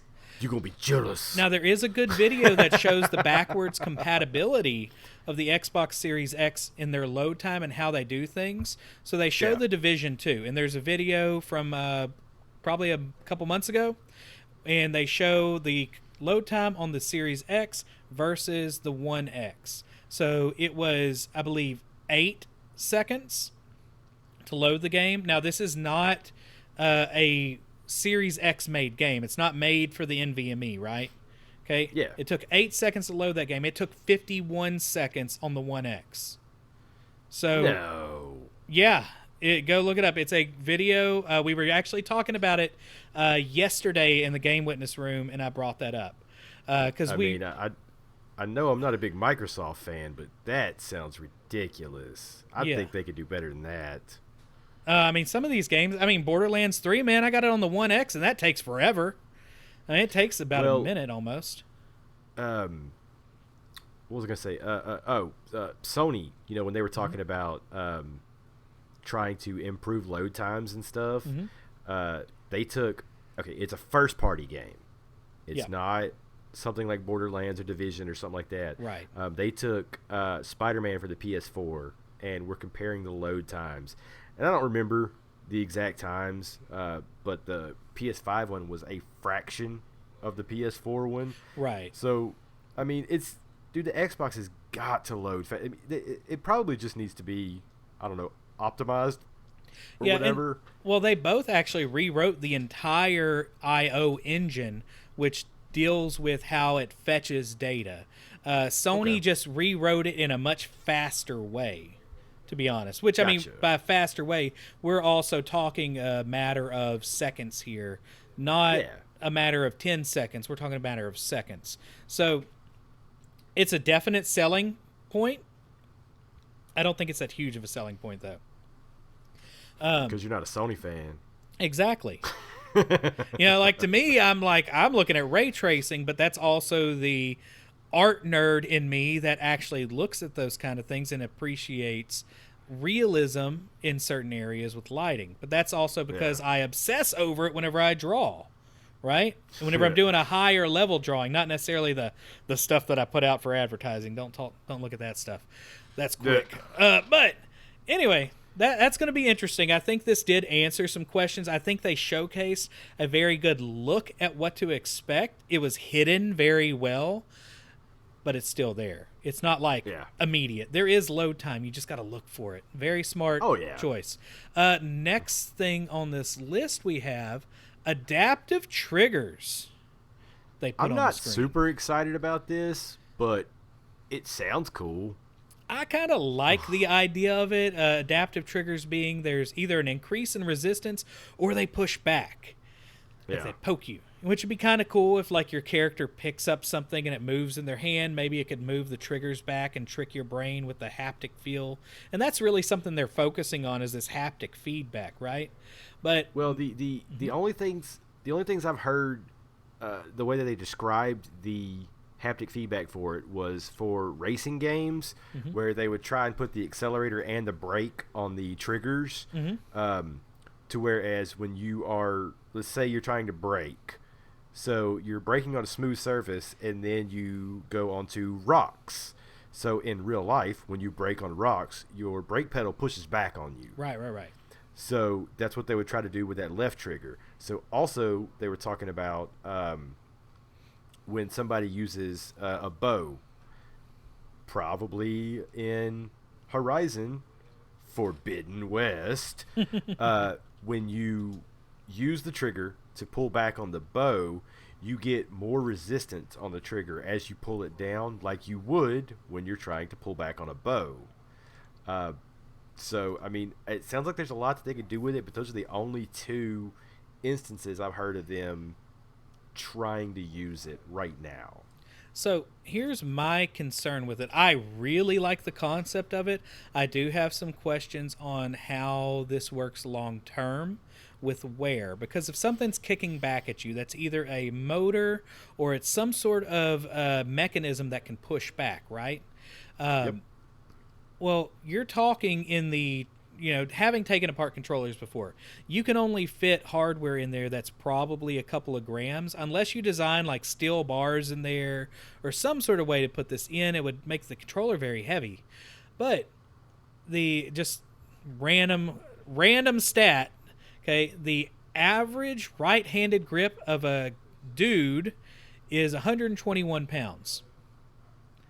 At what point, how much pressure do you put on this controller if it's pushing back to you and you're really into a game and you're driving and you break it? Like, how much can it actually force back in pressure against your finger before this would break? And if you only have, a You're couple, probably going to crash your car. yeah, that is true. But if you only have a couple of grams of metal or whatever you can in there, I'm wondering what the strength of it would be. I'm thinking of the the YouTube videos where the guy crushes things with the press. The hydraulic press channel. Yes. I think that would be an interesting thing to look into. Now, I'm sure that they have also looked into this, right? There are Hopefully lots of companies that spend a lot of time figuring out the pressure with this, but that would be my only concern. I still really want that technology though, but yeah, nothing is strong enough to survive a younger brother or an older brother swinging it around like a nunchuck and smacking each other with it. That's the real test. So we'll see if it can survive that. Speaking of cords, there's a USB port on this. That was something they put across the screen. I guess that was just so they could focus on the fact that it has a rechargeable battery. Yeah, so all the PlayStation controllers from PlayStation 3 onward have had batteries in them that could be recharged, and this one thankfully goes to a USB-C on the controller. Now, I didn't see the USB drives on the actual system just because I saw the system and I looked away because it was so ugly. It was bright. I couldn't stare at it any longer. Okay, looking at the bottom of the Xbox Series X controller, there is a connection port. I don't know if it's USB, USB-C in general, but it does make me wonder, is there going to be attachments with the PlayStation 5? I mean, they're already making it look like a crazy looking Wii that's melting. I mean, why not just go ahead and add a nunchuck?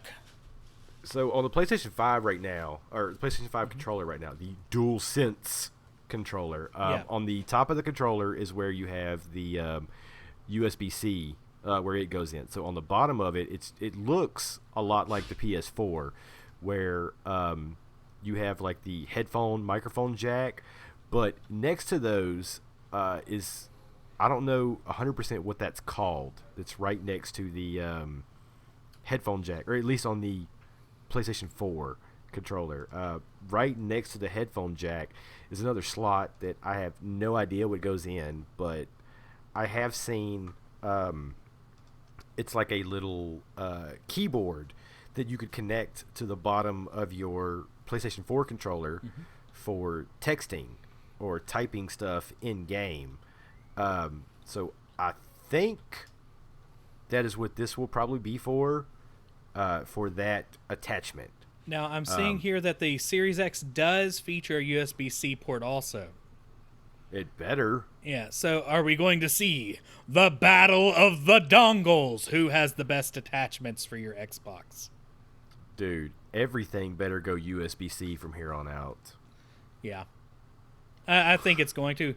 I mean, the Switch is USB-C also. And that thing's a toaster. I mean, come on. Yeah. So the next thing with the controller is the thing that I'm most excited about.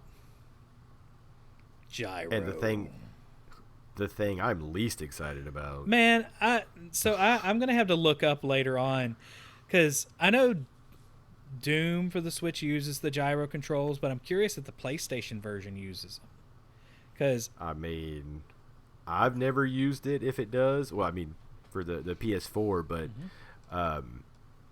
the only time I've used motion controls for the PS4 was for Infamous Second Son. And in that one, you get to a point in the game where you have to turn your controller sideways and hold it like it is a spray paint can, and pull one of the triggers, and the speaker on the controller makes it sound like an aerosol can, like you're actually spraying paint, and you actually have to move the controller back and forth like you're painting across a stencil. That is literally the only time I can remember using the motion controls for the PS4, and on the PS3 the only time I can remember it was throwing grenades during Uncharted.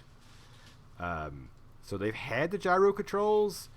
I just don't know, maybe I've turned it off in the main settings to like never use them because I hate them.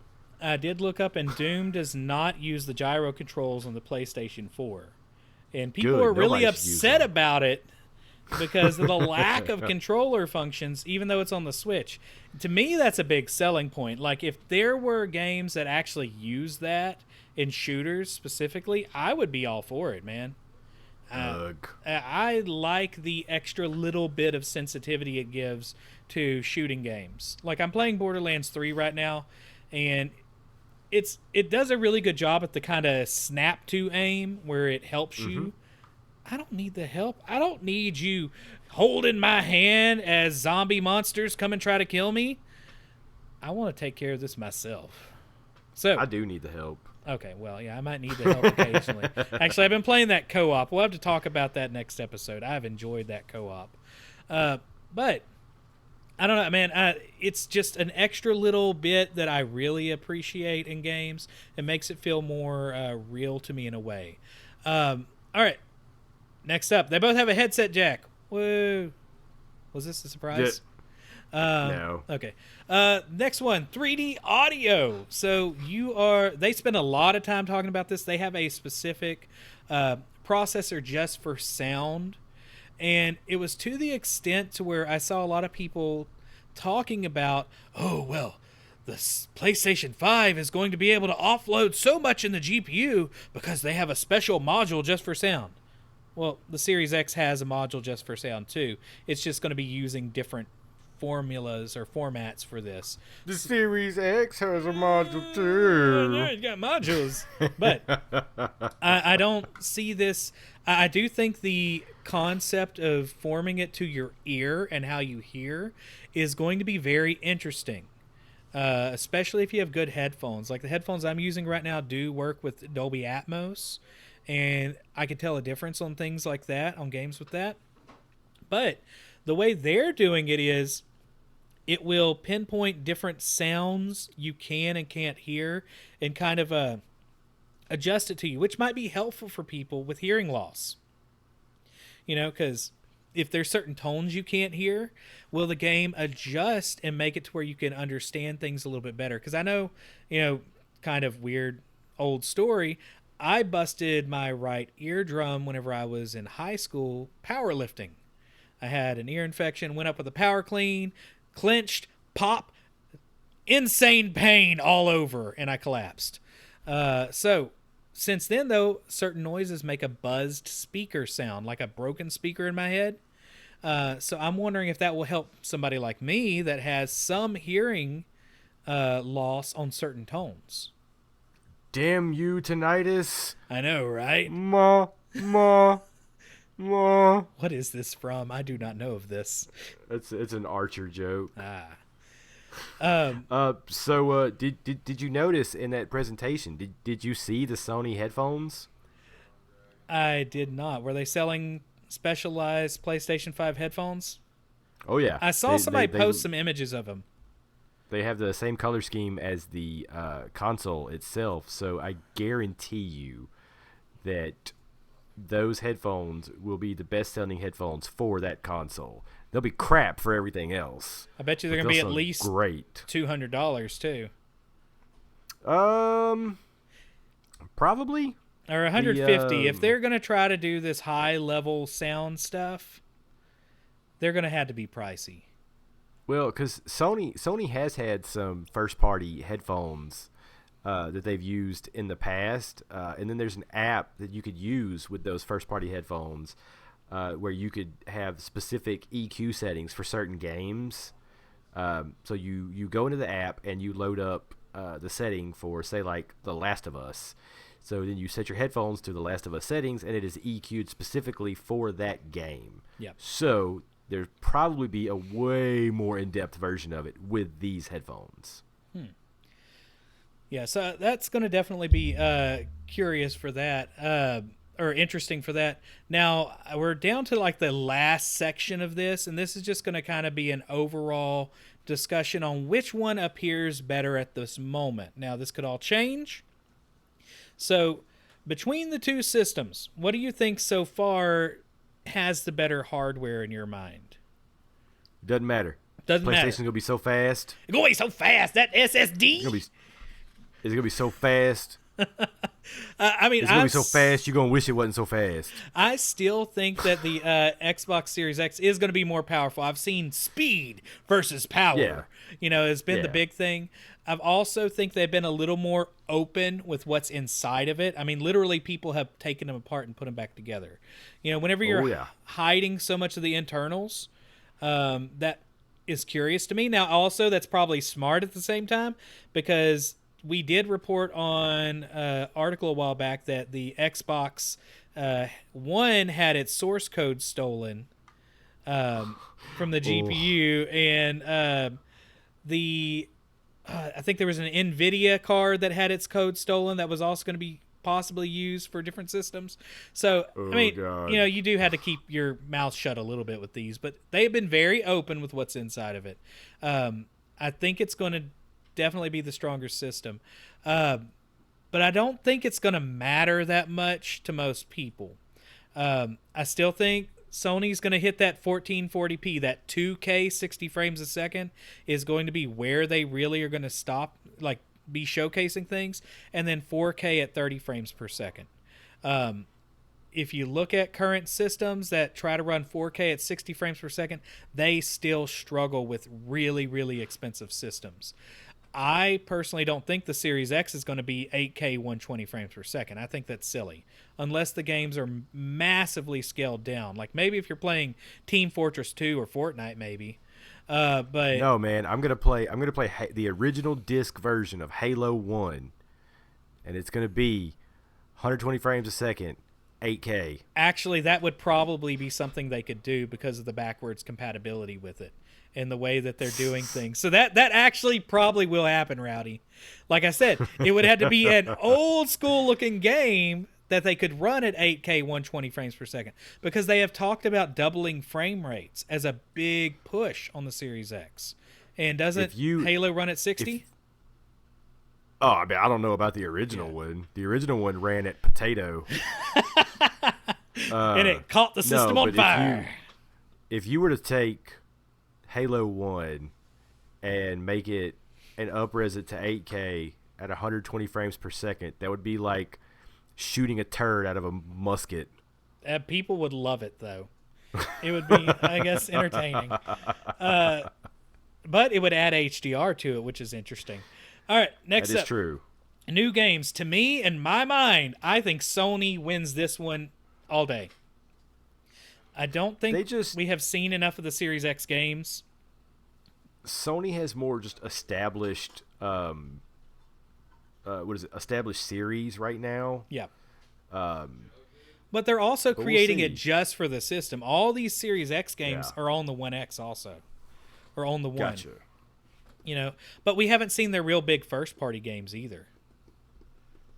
Yeah, we haven't seen much of Halo. I mean, we haven't really seen much gameplay. They screwed up big time whenever they show that. And that's another thing too. I mean, this debut and the UE5 demo were leaps and bounds above what Xbox Series X did with showcasing their games. I mean, that last one pulled a Stadia where they overpromised and underdelivered.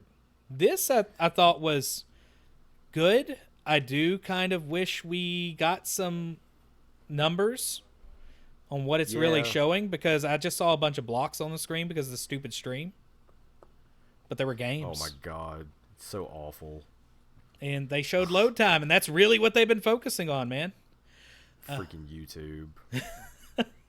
Now, next one, backwards compatibility. I still think Xbox wins that, but does it have enhanced GTA 5 that is expanded? Christ. I don't think so. You know what? I want to point out real quick.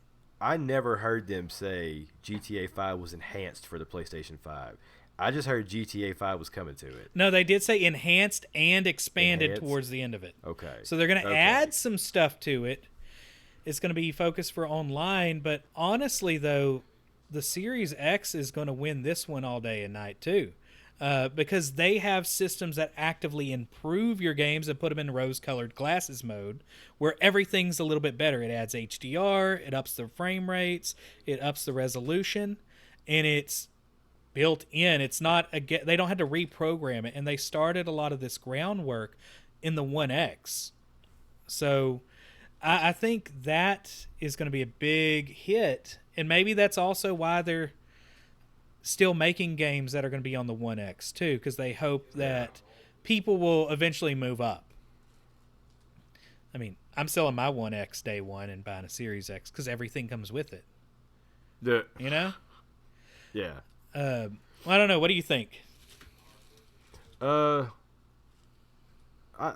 don't know, man. They haven't really talked too much about backwards compatibility for PS4. Like I know we've seen where it says that 2,000 older games will be available, but at launch only 100 of the top PS4 games will be backwards compatible, and that's kind of vague because, like I said in one of the last podcasts, is that are they just saying the top 100 games for PS4 are going to be backwards compatible because that's the only ones they've tested, so they don't want to put themselves in any kind of legal hot water by saying, oh, this game is, when said company hasn't checked to see if it is on the new console.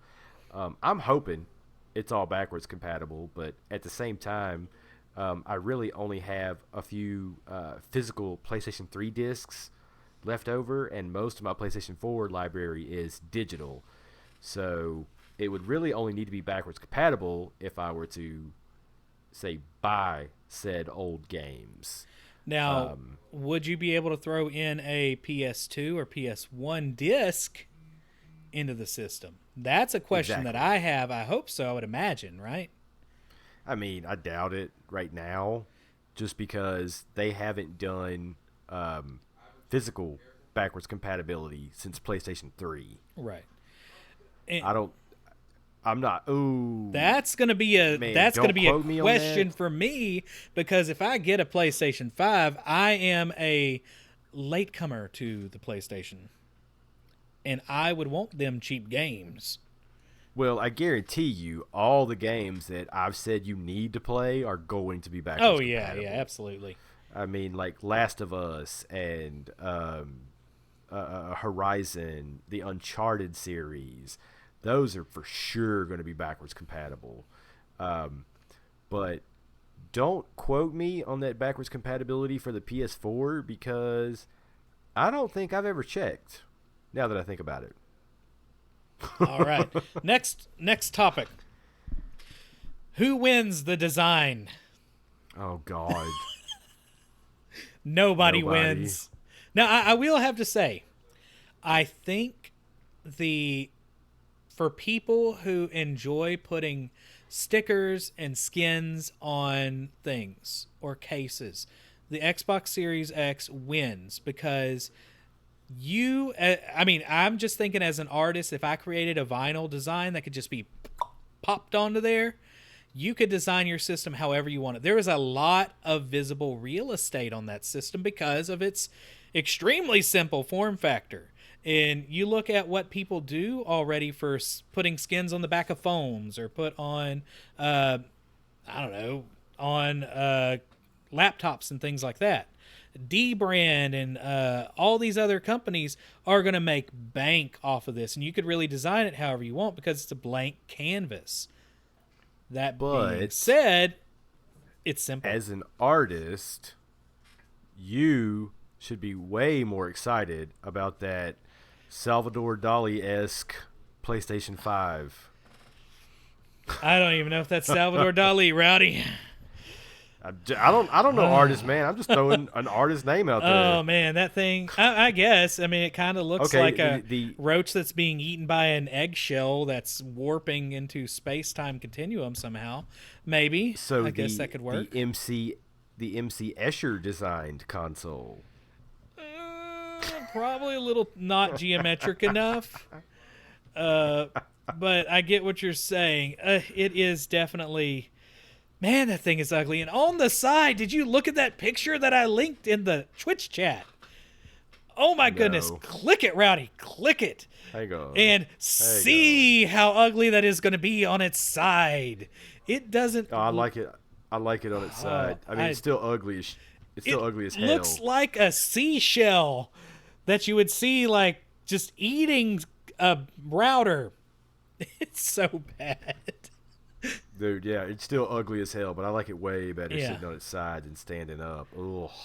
Oh, but yeah, I still think these are the ugliest systems we've seen in a while. I think the Switch is sadly the most aesthetically pleasing system out of all of these in this generation. Yeah. I just don't set it. I just don't set my Switch on my entertainment center. It sits on my computer desk next to it. Yeah. I don't know, man. They're both ugly, but I mean, it's time for something new, I guess. Yeah. Now, we do know for a fact the PlayStation 5 is the official system of cats. We have seen at least 3 cats in today's reveal. So There were a lot of cats. there were a lot of cats. When is Elon Musk designing a console? Skylar asks in the chat. That's a good question. I would much rather see a Tesla design thing. They actually make good designs. I like the Cybertruck. I do like ugly things. The PlayStation 5 is the Cybertruck of consoles. The problem with the PlayStation 5 to me is it adds in this weird, almost organic curve to make it look like it's something alive wrapping around something. It's a weird combination to me, man. I don't like it. I don't like it. All right. That's all I really got for today, man. What do y'all think out there that's listening to the podcast? Do you like the design? Do you like the games that they're showing? What do you want to see? Let us know on Twitter at LamerGamersCast, or hop by next week whenever we're back in Twitch, and we will be talking about... actually, I don't know what we're going to be talking about next week. I think just talking about... We'll see. Yeah. We'll see if Rowdy's off work, man. How's your work week looking next week? Insane? I actually don't know next week because I might have to go in for some training, and then if I get the training, then I will be in a different position than where I am now. But if I don't get the training, I'll be doing the same thing that I'm doing now. So the question is, I don't know. You'll be switching from tiger position to crane, I guess. Yeah. Fighting like Rowdy's a kung fu warrior in the medical world. So, all right, guys, that is it for today. Thank y'all for listening. Rowdy, you got anything else for these fine, lovely people that are listening to the show? No, man, that's it for me. All right, guys, thank y'all for listening to this special side quest edition of the Lamer Gamers podcast, where we talked about the PlayStation 5 reveal, and we will see y'all next week. Have a good one.